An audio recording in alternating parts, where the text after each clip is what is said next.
കൊള്ളാലോ മിസ്സേ. നല്ല ഭംഗിയുണ്ടല്ലേ? ഇത് നമ്മളെ മറ്റേ സാധനല്ലേ, എന്താ സോളാർ സിസ്റ്റം. സോളാർ സിസ്റ്റം നമ്മളെ നടുക്ക് നിക്കണ ഭൂമിക്ക് എന്ത് തിളക്കല്ലേ. നടുക്ക് നിൽക്കുന്ന എന്തിന്? ഭൂമി. ഭൂമിയല്ലേ നടുക്ക് നിൽക്കുന്നത്? എന്താ ആരാ നിന്നോട് ഭൂമിയാ നടുക്ക് നിൽക്കുന്നെന്ന് പറഞ്ഞേ? എന്നോട് ആരാ പറഞ്ഞു? ആരൊക്കെയോ പറഞ്ഞു കേട്ടിട്ടില്ലായിരിക്കും അല്ലേ? പക്ഷേ നമ്മുടെ ഭൂമിയല്ല നടുക്ക് നിൽക്കുന്നത്. ആരായിരിക്കും നമ്മുടെ നടുക്ക് നിൽക്കുന്ന ആളെ? നമ്മുടെ സൂര്യനാണ് കേട്ടോ. അപ്പൊ പണ്ട് ഒരുപാട് പേര് വിശ്വസിച്ചിട്ടുണ്ടായിരുന്നത് നമ്മുടെ സൗരയൂഥത്തിന്റെ കേന്ദ്രം എന്ന് പറയുന്നത് ഭൂമി ആയിരുന്നാണ്. പക്ഷെ നമ്മുടെ ഭൂമിയല്ല, ആക്ച്വലി സൂര്യനാണ്. പക്ഷെ അത് ആളുകളൊന്നും വിശ്വസിക്കാത്ത സമയത്ത് അത് ജനങ്ങളോട് പറഞ്ഞിട്ടുണ്ടായ ഒരു വ്യക്തി ഉണ്ടായിരുന്നു. അദ്ദേഹത്തിന്റെ പേരായിരുന്നു, പോളണ്ടുകാരനാണ് അദ്ദേഹം. അതേപോലെ തന്നെ അദ്ദേഹം ഭൗമശാസ്ത്രജ്ഞനും വാനശാസ്ത്രജ്ഞനായിരുന്നു. കോപ്പർനിക്കസ് ആയിരുന്നു അദ്ദേഹത്തിന്റെ പേര്. അദ്ദേഹം ആയിരുന്നു ലോകത്തോട് എന്ത് പറഞ്ഞിട്ടുണ്ടായിരുന്നത്? നമ്മുടെ സൂര്യനാണ് സൗരയൂഥത്തിന്റെ കേന്ദ്രം എന്ന് പറഞ്ഞിട്ടുണ്ടായിരുന്നത്.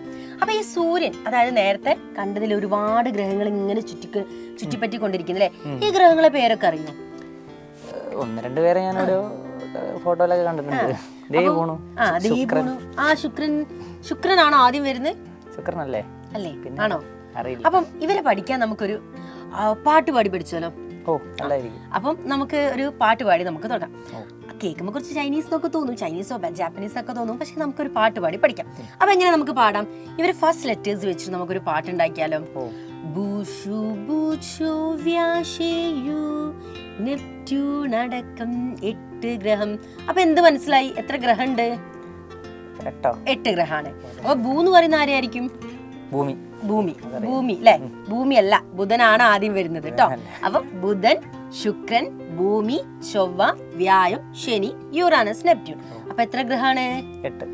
8 ഗ്രഹമാണ് നമ്മുടെ സൗരയൂഥത്തിലുള്ളത്. അപ്പൊ സൗരയൂഥത്തിന്റെ കേന്ദ്രം ഏതായിരുന്നു? സൂര്യൻ. സൗരയൂഥത്തിന്റെ കേന്ദ്രം സൂര്യ അല്ലേ? അപ്പൊ മക്കളെ, ഇതേപോലുള്ള ട്രിക്സുകളിലൂടെയും പാട്ടുകളിലൂടെയും ഒക്കെ കാര്യങ്ങളൊക്കെ എളുപ്പത്തിൽ പഠിക്കാൻ വേണ്ടി എന്റെ മക്കൾ എത്രയും പെട്ടെന്ന് പൃഥ്വി ബാച്ചിൽ ജോയിൻ ചെയ്തോളൂ കേട്ടോ. പൃഥ്വി ബാച്ചിൽ ഒരുപാട് കാര്യങ്ങൾ എന്റെ പിള്ളേർക്ക് എക്സ്ക്ലൂസീവ് ആയിട്ട് ലഭിക്കുന്നുണ്ട്.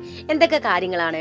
ലൈവ് ക്ലാസ്സസും റെക്കോർഡ് ക്ലാസ്സസും അതേപോലെ തന്നെ ക്വസ്റ്റ്യൻ പേപ്പർ ഡിസ്കഷൻസും മെന്റർഷിപ്പ്, എങ്ങനെയുള്ള കംപ്ലീറ്റ് കാര്യങ്ങൾ ഒരു പാക്കേജാണ് എന്റെ പിള്ളേർക്ക് ലഭിക്കാൻ പോകുന്നത്.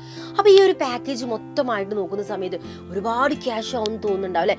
വെറും 999 രൂപക്ക് ഒരു വർഷം എന്റെ പിള്ളേർക്ക് പഠിച്ചെടുക്കാം കേട്ടോ.